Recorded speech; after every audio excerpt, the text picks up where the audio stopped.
ಮೀನರಾಶಿಯವರಿಗೆ October ತಿಂಗಳ ಒಂದು ಗೋಚರ ಫಲ ಹೇಗಿದೆ, ಹಾಗೆ ಅವರಿಗೆ ವೈವಾಹಿಕ ಜೀವನ ಹಾಗೆ ಸಂತಾನದ ಫಲಗಳಿದೆಯಾ, ಅದರ ಜೊತೆಗೆ ಯಾವ ರೀತಿಯಾದಂತಹ ಒಂದು ಅದೃಷ್ಟ ಈ ಅಕ್ಟೋಬರ್ ತಿಂಗಳಲ್ಲಿ ಅವರಿಗಿದೆ ಗುರುಗಳೇ? ಇನ್ನು ಮೀನರಾಶಿಯಲ್ಲಿ ಲಗ್ನದಲ್ಲಿ ಅಥವಾ ಜನ್ಮ ರಾಶಿಯಲ್ಲಿ ಶನಿ ಇದ್ದಾನೆ. ಅದಕ್ಕೆ ಎಲ್ಲರೂ ಅನ್ಕೋತಾರೆ, ನನಗೆ ಈಗ ಕುಂಭರಾಶಿ ನನಗೆ ಶನಿಕಾಟ ನಡೀತಾ ಇದೆ, ಅಥವಾ ನನಗೆ ಮೀನರಾಶಿ ಶನಿಕಾಟ ನಡೀತಾ ಇದೆ, ಅಥವಾ ಮೇಷರಾಶಿ ಸಾಡಸತ್ ನಡೀತಾ ಇದೆ. ಡೌಟ್ ಬರೋದು 7 ಶನಿಗಳ ಕಾಟ ಅಂದ್ರೇನು. ಈ ಕುಂಭರಾಶಿಯವರು, ಮೀನರಾಶಿಯವರು, ಮೇಷರಾಶಿಯವರು ಬಳಲ್ತಾ ಇರ್ತಾರೆ. ಏನಂತಂದರೆ ನನಗೆ ಶನಿಕಾಟ ಇದೆ ಅಂತ ಬಳಲ್ತಾರೆ. ಆದರೆ ಒಂದು ಜ್ಞಾಪಕ ಇರಲಿ, ಶನಿಯು ಎಲ್ಲರಿಗೂ ತೊಂದರೆಯನ್ನು ಕೊಡೋಲ್ಲ. ಯಾಕೆಂದರೆ ಶನಿಗೆ 4 ಸೈಕಲ್ ಇರುತ್ತೆ ಅಂತ. ಶನಿಯು 30 ವರ್ಷಕ್ಕೊಂದ್ಸರಿ ಸೈಕಲ್ ಹೋಗ್ತಾನೆ. ಯಾವಾಗ ತನ್ನ ಜನ್ಮರಾಶಿಯಿಂದ 2ನೇ ಮನೆಗಾಗಲಿ ಅಥವಾ 12ನೇ ಮನೆಗಾಗಲಿ ಜನ್ಮರಾಶಿಗೆ 7.5 ಅಂತ ಬರುತ್ತೆ, 7.5 ವರ್ಷ ಬರುತ್ತೋ, ಅದು ಅವನ 30 ವರ್ಷ ಒಳಗಡೆ ಬಂದರೆ ಅದು ಸಣ್ಣ ಪುಟ್ಟ ವ್ಯತ್ಯಾಸಗಳು ಕೊಡುತ್ತೆ. ಏನು ಸಣ್ಣ ಪುಟ್ಟ ವ್ಯತ್ಯಾಸ? ಆರೋಗ್ಯದಲ್ಲಿ ಸಮಸ್ಯೆ ಕೊಡುತ್ತೆ, ಬಂಧು ಬಳಗದ ದೂರ ಮಾಡ್ತದೆ, ಎಲ್ಲ ವ್ಯವಹಾರಗಳನ್ನು ನಿಲ್ಲಿಸಿಬಿಡುತ್ತೆ. ಎಷ್ಟು ದಿನ? 7.5 ವರ್ಷಗಳ ಕಾಲನೂ ಇರೋಲ್ಲ. ಓನ್ಲಿ 3 ಡಿಗ್ರಿ ಮಾತ್ರ. 3 ಡಿಗ್ರಿ ಹೆಂಗೆ ಗೊತ್ತಾಗುತ್ತೆ ನಮಗೆ ಅಂದರೆ, ಯಾರು ಅವರ ಜನ್ಮ ರಾಶಿಯು ಶನಿ ಕೂತ್ಕೋಬೇಕು, ಆ ಜನ್ಮ ರಾಶಿಯಲ್ಲಿದ್ದು ಆ ಜನ್ಮ ನಕ್ಷತ್ರ ಅಂದಾಗ, ಈಗ ಉದಾಹರಣೆ ಹೇಳೋದಾದರೆ, ಶನಿ ಇವಾಗ ಪೂರ್ವಭಾದ ನಕ್ಷತ್ರದಲ್ಲಿದ್ದಾನೆ ಅಂತ. ಅವ್ರದ್ದು ಪೂರ್ವಭಾದ ನಕ್ಷತ್ರ ಆಗಿರಬೇಕು. ಕುಂಭರಾಶಿಯವ್ರಿಗೆ ಶನಿಕಾಟ ಇಲ್ಲ, ಆನಂತರ ಮೇಷರಾಶಿಯವರಿಗೂ ಇಲ್ಲ, ಮೀನರಾಶಿಯವರಿಗೂ ಇಲ್ಲ. ಆದರೆ ಮೀನರಾಶಿಯಲ್ಲಿ ಯಾರಿಗೆ ಪೂರ್ವಭಾದ ನಕ್ಷತ್ರ ಇರುತ್ತೋ ಆ ಪೂರ್ವಭಾದ ನಕ್ಷತ್ರಕ್ಕೆ ಶನಿಯು ಅದೇ ಪಾದಕ್ಕೆ ಬಂದಾಗ, ಅವ್ರು ಯಾವ್ದು ಪಾದ ಇರುತ್ತೋ ಅಲ್ಲಿ ಬಂದಾಗ ಮಾತ್ರ ಏನಾಗುತ್ತೆ ಅಂದರೆ, ಮೊದಲು ತಂದೆ ತಾಯಿ ದೂರ ಆಗ್ತಾರೆ, ಅಣ್ಣ ತಮ್ಮಂದಿರು ದೂರ ಆಗ್ತಾರೆ, ಕೆಲಸಗಳಲ್ಲಿ ದೂರ ಆಗ್ತವೆ, ಈ ಊರೇ ಬಿಟ್ಟು ಹೋಗ್ಬಿಡೋಣ ಅನ್ಸ್ಬಿಡುತ್ತೆ. ಅದು 3 ತಿಂಗಳು ಮಾತ್ರ. ಯಾಕಂದರೆ ಇಂದಿನ ರಾಜ್ಯದ ಕಾಲದಲ್ಲಿ ಸತ್ಯವ್ರತ ಮಹಾರಾಜ ಆಗಿರಬಹುದು, ವಿಕ್ರಮ ರಾಜ ಆಗಿರಬಹುದು, ನಳ ಮಹಾರಾಜ ಆಗಿರ್ಬೋದು, ಯಾರೆಲ್ಲ ಶನಿಕಾಟಕ್ಕೀಡಾಗಿದ್ದರೋ ಅವರೆಲ್ಲ ದೇವರ ಹತ್ರ ಭಾಷೆ ತಗೊಂಡಿದ್ದಾರೆ. ನಮಗೆ ಕೊಟ್ಟಂಥ ಕಷ್ಟವನ್ನು, 7.5 ವರ್ಷ ಕಷ್ಟವನ್ನು ನರಮನುಷ್ಯರಿಗೆ ಕೊಡಬೇಡ ಅಂತ ಹೇಳಿ ಪ್ರಾರ್ಥನೆ ಮಾಡಿದ್ದಾರೆ. ಹಾಗಾಗಿ 7.5 ವರ್ಷ ಕಾಲ ಯಾರಿಗೂ ತೊಂದರೆಗಳು ಬರೋಲ್ಲ, ಹೆದರುವಂಥ ಅವಶ್ಯಕತೆ ಇಲ್ಲ. ಆದರೆ 3 ತಿಂಗಳು ಮಾತ್ರ ಮಾನಸಿಕವಾಗಿರುತ್ತಾರೆ. ನೀವು ನೋಡಿ, ಯಾರೆಲ್ಲ ಮನೆಯಿಂದ ಓಡೋಗ್ತಾರೋ ಅವ್ರಿಗೆಲ್ಲ ಶನಿಕಾಟ ಇರುತ್ತೆ, ಆ 3 ತಿಂಗಳಲ್ಲಿ ಇರ್ತಾರೆ. ಯಾರೆಲ್ಲ ಲವ್ ಮಾಡ್ಕೊಂಡು ಮನೆ ಬಿಟ್ಟು ಹೋಗ್ತಾರೋ ಅವ್ರಿಗೆ ಶನಿಕಾಟ ಇರುತ್ತೆ. 35 ವರ್ಷ 40 ವರ್ಷ ಮದುವೆ ಆಗಿರಲ್ಲ, ಅವ್ರಿಗೆ ಮದುವೆ ಆಗುತ್ತೆ, ಶನಿಕಾಟ ಇರುತ್ತೆ. ನಾನು ಹೇಳಿದೆ ಶನಿಗೆ 4 ಸೈಕಲ್ ಇರುತ್ತೆ ಅಂತ. ಈಗ ಮೀನರಾಶಿಯವರಿಗಿದ್ದಾರೆ. ಮೀನರಾಶಿಯವರೇನಾದರೂ 30 ವರ್ಷದ ಒಳಗಡೆ ಇದ್ದರೆ ಅವ್ರಿಗೆ 3 ತಿಂಗಳು ಟೆನ್ಷನ್ ಪೀರಿಯಡ್ ಇರುತ್ತೆ. ಯಾವ ಥರ ಟೆನ್ಷನ್ ಪೀರಿಯಡು? ಉದ್ಯೋಗ ಕ್ಷೇತ್ರದಲ್ಲಿ ವ್ಯತ್ಯಾಸ ಆಗ್ತದೆ, ತನ್ನವರೆಲ್ಲ ದೂರ ಆಗ್ಬಿಡ್ತಾರೆ. ಎಷ್ಟೇ ಒಳ್ಳೇದು ಮಾಡೋಕ್ಕೆ ಹೋದರೂ ಕೂಡ ಅವರು ನನಗೆ ಆಪೋಸಿಟ್ ಆಗ್ತಾರೆ. ಇವರಿಗಿಂತ ಚಿಕ್ಕವರೆಲ್ಲ ಬುದ್ಧಿ ಹೇಳಕ್ಕೆ ಬಂದ್ಬಿಡ್ತಾರೆ. ಯಾರಿಗೆ? ಮೀನರಾಶಿಯವರು 30 ವರ್ಷ ಒಳಗಡೆ ಇದ್ದರೆ ಅದು ಫಸ್ಟ್ ಸೈಕಲ್ಲು. ಯಾಕಂದರೆ ಶನಿ ಮೀನರಾಶಿಯಿಂದ ಮೀನರಾಶಿಗೆ ಬರಬೇಕಾದ್ರೆ 30 ವರ್ಷಕ್ಕೊಂದ್ಸರಿ ಶನಿ ಕಾಟ ಬರುತ್ತೆ. ಎಲ್ರಿಗೂ 30 ವರ್ಷಕ್ಕೊಂದ್ಸರಿ ಶನಿ ಕಾಟ ಬರುತ್ತೆ. ಆ 30 ವರ್ಷ ಒಳಗಡೆ ನಿಮ್ಗೆ ಏಜ್ ಆಗಿದ್ದರೆ, ನಿಮ್ಮ ಏಜು 30 ವರ್ಷದೊಳಗಡೆ ಇದ್ದರೆ ಅದು ಸ್ವಲ್ಪ ವ್ಯತ್ಯಾಸ ಆಗುತ್ತೆ. 3 ತಿಂಗಳು ಮಾತ್ರ. ಯಾರು? ಅದರಲ್ಲೂ ಕೂಡ ಮೀನರಾಶಿಯವರು ಎಲ್ಲರೂ ಅಲ್ಲ, ಪೂರ್ವಭಾದ ನಕ್ಷತ್ರದವ್ರು ಮಾತ್ರ. ಅದಾದ ಮೇಲೆ 30ರಿಂದ 60 ವರ್ಷ ಇರ್ತದೆ. ಯಾರಿಗೆ 30ರಿಂದ 60 ವರ್ಷ ಇರುತ್ತೋ ಆ ಶನಿ ಪೂರ್ವಭಾದ ನಕ್ಷತ್ರದಲ್ಲಿದ್ದರೂ ಶನಿಕಾಟ ನಡೀತಾ ಇದ್ರು ಕೂಡ ಅದು ಅತ್ಯಂತ ಶುಭ ಅಂತ. 30ರಿಂದ 60 ವರ್ಷದಲ್ಲಿ ಬಂದರೆ ಪ್ರಮೋಷನ್ ಆಗುತ್ತೆ, ಆನಂತರ ಹಣಕಾಸು ಮಾಡ್ಕೋತಾರೆ, ವೈವಾಹಿಕ ಜೀವನ ಚೆನ್ನಾಗಿರುತ್ತೆ, ಮಕ್ಕಳಾಗ್ತಾರೆ, ಮನೆಯನ್ನು ಕಟ್ತಾರೆ. 30ರಿಂದ 60 ವರ್ಷ ಏಜ್ ನಿಮಗಿತ್ತು, ಶನಿಕಾಟ ಅಂತಿದ್ರೆ ನೀವು ಖುಷಿ ಪಡಬೇಕು. ಅದು ಮೇಷರಾಶಿಯವರಾಗಲಿ, ಇದಂತ ಇದು ಕುಂಭರಾಶಿಯವರಾಗಲಿ, ಮೀನರಾಶಿ ಅವರೇ ನನಗೆ 7.5 ಅಂತ ನೀವು ಬಾಯಿ ಬೀಳ್ತಕ್ಕಂಥ ಅವಶ್ಯಕತೆ ಇಲ್ಲ. ಕಂಡ ಪರಿಹಾರಗಳನ್ನು ಮಾಡೋದಿಲ್ಲ. ನನಗೆ ಶನಿಕಾಟ ಬಂದಿದೆ ಅಂತ ಹೆಂಗೆ ಗೊತ್ತಾಗುತ್ತೆ ಅಂದರೆ, ನೀವು ಆರೋಗ್ಯ ಹದಗೆಡಬೇಕು. ಯಾವ ಆರೋಗ್ಯ? ಮಾನಸಿಕವಾದರೂ ನೀವು ಹದಗೆಡಬೇಕು, ಇಲ್ಲಾಂದರೆ ದೈಹಿಕವಾಗಿ ಹದಗೆಡಬೇಕು.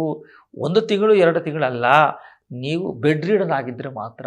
ಅಂದರೆ 1-2 ಮಲಮೂತ್ರಗಳು ಬೆಡ್ಡಲ್ಲೇ ಆಗಿ 6 ತಿಂಗಳ ಕಾಲ ಮಿನಿಮಮ್ ನೀವು ಬೆಡ್ಡಲ್ಲಿದ್ದರೆ ಆವಾಗ ಅನ್ಕೋಬೇಕು ಇದು ಶನಿಕಾಟ ಅಂತ. ಇಲ್ಲಾಂದರೆ ಸುಮ್ಮನೆ ಶನಿಕಾಟ ಅನ್ನೋಂಗಿಲ್ಲ. ಶನಿಕಾಟ ಹಂಗಲ್ಲ, ಯಾರಿಗೂ ತೊಂದರೆ ಕೊಡಲ್ಲ. ಅದೆಲ್ಲ ತಪ್ಪು ಮಾಹಿತಿ ಅನ್ನೋದು ಕೂಡ ನಮಗೆ ಈ ಕಾರ್ಯಕ್ರಮದಲ್ಲಿ ನಾನು ಹೇಳಬೇಕಾಗುತ್ತೆ. 30 ವರ್ಷದೊಳಗಡೆ ಇತ್ತಾ ಟೆನ್ಷನ್ ಇರುತ್ತೆ 3 ತಿಂಗಳು. 30ರಿಂದ 60 ವರ್ಷ ನಿಮ್ಗೆ ಏಜ್ ಇತ್ತಾ ಆವಾಗ ಶನಿಕಾಟ ಬಂದಿತ್ತಾ ಅದು 100ಕ್ಕೆ ಶುಭವೇ ತಂದು ಕೊಡುತ್ತೆ ಅಂತ.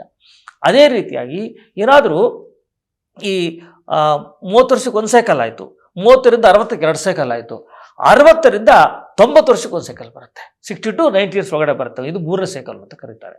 ಇದು ಬಂದಾಗ ಅಗೇನ್ ಟೆನ್ಷನ್ ಆಗುತ್ತೆ. 30 ವರ್ಷಕ್ಕೆ ಬರ್ತಕ್ಕಂಥ ಸೈಕಲ್ಲು ಶುಭ, 30 ವರ್ಷ ಒಳಗಡೆ ಬಂದರೆ ಫಸ್ಟ್ ಸೈಕಲ್ಲು ಟೆನ್ಷನ್ನು, 30ರಿಂದ 60ಕ್ಕೆ ಬಂದರೆ ವ್ಯತ್ಯಾಸಗಳು ಬರೋಲ್ಲ, ಅವ್ರಿಗೆ ಶುಭವೇ ಆಗುತ್ತೆ. 60ರಿಂದ 90 ವರ್ಷದಲ್ಲಿ ಶನಿ ಕಾಟ ಬಂದಾಗ ಮಾತ್ರ ಅವ್ರು ಟೆನ್ಷನ್ ಆಗುತ್ತೆ, ಫ್ಯಾಮಿಲಿಯಿಂದ ದೂರ ಇರಬೇಕಾಗತ್ತೆ, ಡೈವರ್ಸ್ ಆಗುತ್ತೆ, ಗಂಡ ಹೆಂಡತಿ ತೊಂದರೆ ಆಗುತ್ತೆ. ಏನಪ್ಪ 60 ವರ್ಷಗಳು ಡೈವರ್ಸ್ ಆಗುತ್ತೆ ಅಂದರೆ ಗಂಡ ಹೆಂಡತಿ ಒಬ್ರಿಗೊಬ್ಬರು ಮುಖ ನೋಡಿದ್ರೆ ಅವ್ರಿಗೆ ಆಗಲ್ಲ, ಹಂಗಾಗ್ಬಿಡುತ್ತೆ, ಸಂಬಂಧಿಕರೆಲ್ಲ ದೂರ ಆಗ್ಬಿಡ್ತಾರೆ, ಎಲ್ಲ ಆಸ್ತಿ ನಷ್ಟಗಳು ಆಗ್ತದೆ. ಅಂದರೆ 60 ವರ್ಷಕ್ಕೆ ಬರ್ತಕ್ಕಂಥ ಶನಿ ಕಾಟ ಒಳ್ಳೆಯದಲ್ಲ. ಅದು ಯಾವ ರೀತಿ ಆಗಿರ್ತಕ್ಕಂಥ ತೊಂದರೆ ತಾಪತ್ರಗಳು ಕೂಡ ನಮ್ಗೆ ಕೊಡ್ಬೋದು, 60 ವರ್ಷ ಮೀರಿದ್ರೆ ಮಾತ್ರ. 60ರಿಂದ 90 ವರ್ಷದಲ್ಲಿ ಶನಿ ಕಾಟ ಯಾವಾಗಾದರೂ ಬರಲಿ, ಆವಾಗ ನೀವು ಶನಿ ಶಾಂತಿಯನ್ನು ಮಾಡ್ಕೋಬೇಕು, ಒಂದು ತೈಲಾಭಿಷೇಕವನ್ನು ನೀವು ಮಾಡ್ಕೋಬೇಕಾಗುತ್ತೆ. ಇನ್ನು 30 ವರ್ಷಕ್ಕೆ ಒಂದ್ಸರಿ ಆಯಿತು, ಅದು ಟೆನ್ಷನ್ ಅಂತ ಹೇಳಿದ್ವಿ, 30ಕ್ಕಿಂತ 60 ಶುಭ ಅಂತ ಹೇಳಿದ್ವಿ, 60ಕ್ಕಿಂತ 90 ನಾವು ಟೆನ್ಷನ್ ಅಂತ ಹೇಳಿದ್ವಿ. ಇನ್ನು 90 ವರ್ಷ ಮೀರೋರಿಗೆ ಶನಿ ಕಾಟ ಬಂದರೆ ಅದು ಲೆಕ್ಕ ಇಲ್ಲ ಅಂತ. ಅದು ಲೆಕ್ಕ ಇಲ್ಲ, ಯಾಕಂದರೆ 90 ವರ್ಷ ಆದಮೇಲೆ ಎಲ್ಲರೂ ಕೂಡ ಒಂದಲ್ಲ ಒಂದು ಸಮಸ್ಯೆಯಿಂದ ಅವ್ರು ಬಳಲ್ತಾರೆ. ಹಾಗಾಗಿ ಎಲ್ಲರಿಗೂ ಶನಿ ಕಾಟ ಬರೋಲ್ಲ, 3 ತಿಂಗಳು ಮಾತ್ರ ಸಮಸ್ಯೆ ಬರುತ್ತೆ. ಆ 3 ತಿಂಗಳಲ್ಲಿ ನೀವು ಶನಿ ಶಾಂತಿಯನ್ನು ಮಾಡ್ಕೋಬೇಕು. ಏನು ಶನಿ ಶಾಂತಿ ಮಾಡೋದು? ಮನೆ ದೇವರ ಪೂಜೆ ಮಾಡ್ಕೋಬೇಕು, ವಿಷ್ಣು ಸಹಸ್ರನಾಮವನ್ನು ಕೇಳಬೇಕು. ಆ ವಿಷ್ಣು ಸಹಸ್ರನಾಮವನ್ನು ಕೇಳುವುದರ ಜೊತೆಯಲ್ಲಿ ನೀವೇ ಖುದ್ದಾಗಿ ಕೂತು ಶನೇಶ್ವರನ ದೇವಸ್ಥಾನಕ್ಕೆ ಹೋಗಿ ಎಳ್ಳೆಣ್ಣೆ ಅಭಿಷೇಕವನ್ನು ಮಾಡಿ ಎಳ್ಳು ದಾನವನ್ನು ಮಾಡಿದ್ರೆ ಈ ಬಿಟ್ಟೋಗ್ತದೆ. ಹಾಗಾಗಿ ಈ ಮೇಷರಾಶಿಯವರಾಗಲಿ, ಮೀನದವರಾಗಲಿ, ಕುಂಭದವರಾಗಲಿ ನನಗೆ ಶನಿ ಕಾಟ ಅನ್ನೋದನ್ನು ಈ ಕಾರ್ಯಕ್ರಮ ಕೇಳಿದ ಕೂಡಲೇ ನೀವು ಮನಸ್ಸನ್ನು ತೆಗೆದುಹಾಕ್ಬಿಡ್ಬೇಕು ಅಂತ. ಇದಾದ ಮೇಲೆ ಮೀನರಾಶಿಯವರಿಗೆ ಶುಭಾಶುಭ ಫಲ ಅಕ್ಟೋಬರಲ್ಲಿ ಆಗಿರುತ್ತೆ ಅಂತ ಗೊತ್ತಾದರೆ, ಈ ಅಕ್ಟೋಬರಲ್ಲಿ ಶನಿ ಇದ್ದಾನೆ, ಪೂರ್ವಭಾದ್ರ ನಕ್ಷತ್ರದವ್ರು ಮಾತ್ರ ಟೆನ್ಷನ್ ಇರುತ್ತೆ, ಇನ್ನು ಉಳಿದವ್ರಿಗೆ ಅಂಥ ಸಮಸ್ಯೆಗಳೇನು ಬರೋಲ್ಲ. ನೀವು ಶನಿ ಕಾಟ ಅಂತ ಟೆನ್ಷನನ್ನು ಬಿಟ್ಬಿಡಿ. ಇನ್ನು ಧನಸ್ಥಾನದಲ್ಲಿ ಯಾವುದೇ ಗ್ರಹಗಳಿಲ್ಲ, ಅದು ಹಾಗೆ ನಡ್ಕೊಂಡು ಹೋಗ್ತಾ ಇರ್ತದೆ. 3ನೇ ಮನೆಯಲ್ಲಿ ಯಾವುದು ಗ್ರಹ ಇಲ್ಲ, 4ನೇ ಮನೆಯಲ್ಲಿ ಗುರು ಇದ್ದಾನೆ. ನೀವು 4ನೇ ಮನೆ ಗುರು ಬಂದಾಗ, ಯಾವಾಗ ಜಲಗ್ರಹನಾಗಿರ್ತಕ್ಕಂಥ ಗುರು ಚತುರ್ಥ ಸ್ಥಾನಕ್ಕೆ ಬಂದಾಗ ಮನೆಯಲ್ಲಿ ನೆಮ್ಮದಿ ವಾತಾವರಣ ಉಂಟಾಗುತ್ತೆ, ಸುಖ ಸಂತೋಷ ಉಂಟಾಗ್ತದೆ. ಆ ನಂತರ ನೀವು ಹೊಸದಾಗಿರ್ತಕ್ಕಂಥ ಆಸ್ತಿ ಮನೆಯನ್ನು ಮಾಡ್ಕೊಳ್ಳೋಕ್ಕೆ ಅದು ಶುಭ ಉಂಟಾಗ್ತದೆ ಅಂತ. ಬಂಧು ಬಳಗಲ್ಲ ಒಂದಾಗ್ತಾರೆ. ಇನ್ನು 5ನೇ ಮನೆಯಲ್ಲಿ ಯಾವುದೇ ಗ್ರಹ ಇಲ್ಲ, ಸಂತಾನಕ್ಕೆ ತೊಂದರೆಗಳಾಗಲ್ಲ. ಇನ್ನು 6ನೇ ಮನೆಯಲ್ಲಿ ಕೇತು ಮತ್ತು ಶುಕ್ರ ಇದ್ದಾನೆ. ಆ ಕೇತು ಶುಕ್ರ 6ನೇ ಮನೆಯಲ್ಲಿ ಶುಭವೋ ಅಶುಭವೋ ಅವರು ನ್ಯೂಟ್ರಲ್ ಆಗಿಬಿಡ್ತಾರೆ. ಆರೋಗ್ಯದಲ್ಲಿ ಯಾವಾಗಲೂ ಕೂಡ ಲೈಂಗಿಕ ಸಮಸ್ಯೆಯಿಂದ ನೀವು ಹುಷಾರಾಗಿ ಇರಬೇಕು. ಇನ್ನು ಮೀನದವರಿಗೆ 7ನೇ ಮನೆಯಲ್ಲಿ ಸೂರ್ಯ ಸಂಚಾರ ಅಥವಾ 8ನೇ ಮನೆ ಸಂಚಾರ ಆದಾಗ ಅದು ವೈವಾಹಿಕ ಜೀವನ ಸಮಸ್ಯೆ, ಆನಂತರ ಆರೋಗ್ಯ ಸಮಸ್ಯೆ, ಯಾವುದೇ ಕೆಲಸ ಕೈಯಕ್ಕೆ ಹೋಗೋರು ತಡೆ ಉಂಟಾಗುತ್ತೆ. ಆದ್ದರಿಂದ ನೀವು ಹುಷಾರಾಗಿರಬೇಕು. ಮೀನರಾಶಿಯವರಿಗೆ ಕಂಡುಕೊಂಡವರೆಲ್ಲ ಬುದ್ಧಿ ಹೇಳಕ್ಕೆ ಬರ್ತಾರೆ. ನೀವೇನೂ ಬೇಸರ ಮಾಡ್ಕೊಂಡೆ ಈ 3 ತಿಂಗಳ ಕಾಲ ನೀವು ಮುಂದಕ್ಕೆ ತಳ್ಳಬೇಕು ಅಂತ.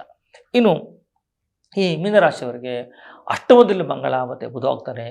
ಯಾವ ವ್ಯವಹಾರಗಳನ್ನು ಮಾಡಿಕೊಡ್ತು ಮೀನರಾಶಿಯವರು ಯಾವುದೇ ವ್ಯವಹಾರಗಳನ್ನು ಮಾಡಬೇಡಿ.